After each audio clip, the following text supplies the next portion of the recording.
Hey, welcome back. This is the 6-week bodyweight program, and this is weeks 3 and 4, day number 1. All right, so same idea. You're going to go through 5 different exercises, rest for 2 minutes, and then repeat, rest for 2 minutes, and then repeat again. All right, but you're going to do each one for the amount of reps, and then go around and do 3 rounds of it all together. We're going to start off with the warm-ups though, so just going back to the rocking. So again, the warm-ups are going to stay the same, so just nice and easy, rocking forward and back. If you want to switch it up a little bit, feel free to drop down to your forearms and rock forward and back there. You'll definitely feel in your upper back more. All right, then from there, you're going to go to the thread the needle. So diving that arm through, rotating the head, nice and easy coming. Opening up this way. Remember to go nice and slow when you're doing that. Breathing in and out of your nose, nice and easy. Rotating. All right, you're going to do that for 30 seconds. Then you're going to go with the active hamstring stretch. So coming up and then just straighten the legs out. Come to a squat, straighten the legs out. Just going through this 30 seconds here. Straighten the legs out. Here. Straighten the legs out. All right, then you're going to do your leg swings. So nice and easy, back and forth for 30 seconds. Again, feel free to move if you'd like to while you're doing this, or you can just stay still. That is up to you.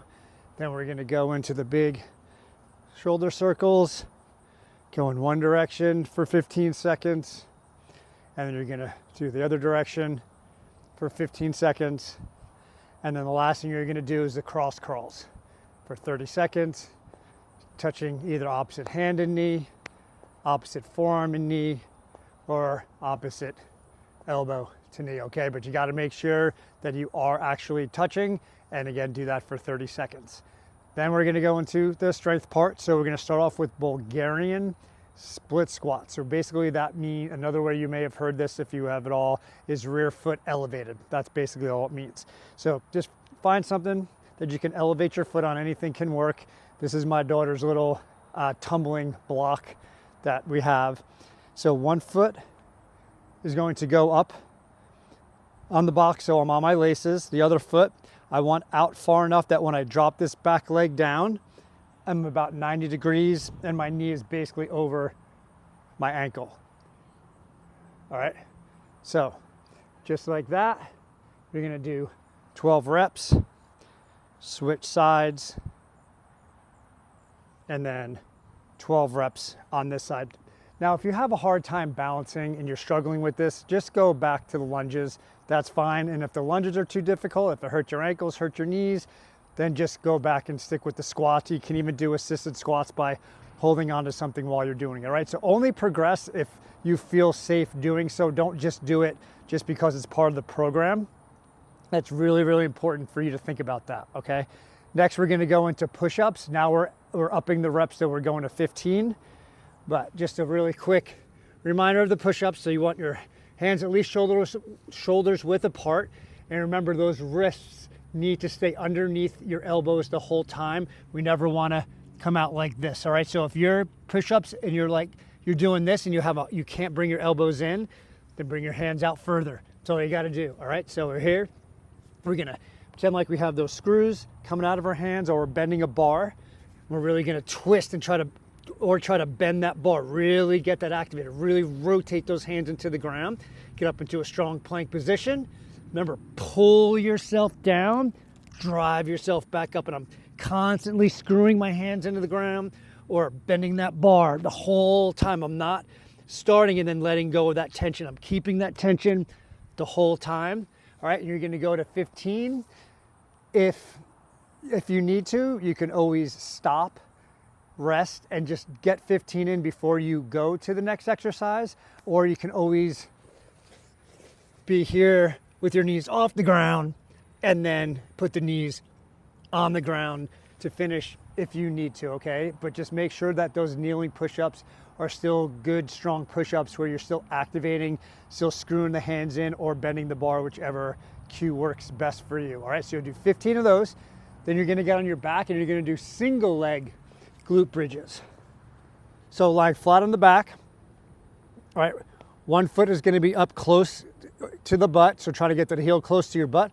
The other leg is gonna be here, and I want you to kind of try to keep your thighs matching.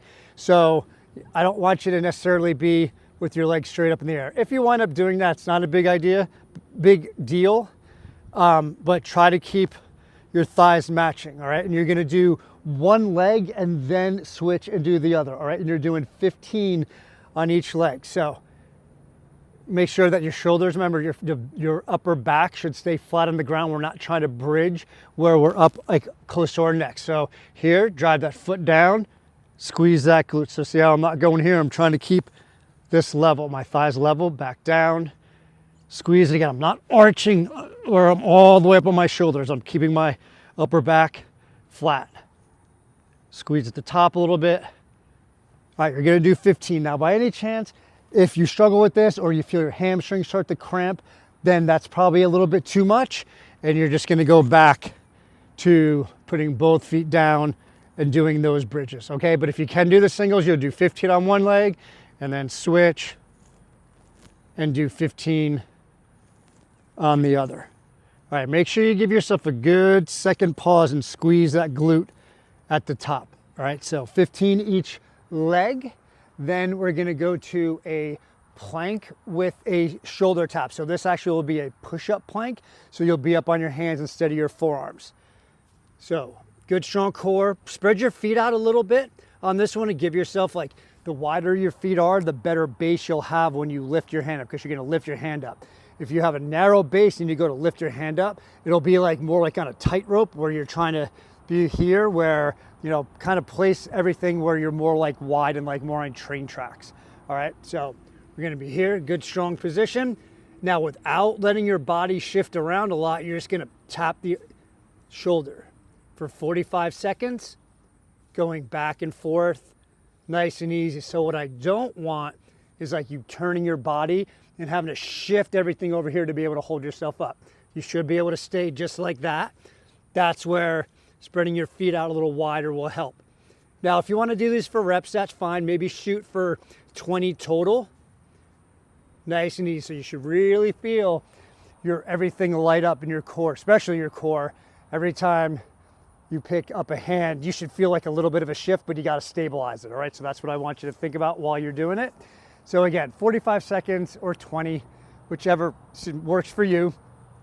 And the last thing we're going to do is you're going to do 12 burpees, but I want you to do these a little bit modified. I don't want you to just worry about trying to go as fast as you can, because burpees are, some people hate burpees, like coaches. Some people think they're a horrible exercise, but really what it is because a lot of people do them wrong, and all they think about doing is going up and down as fast as they can.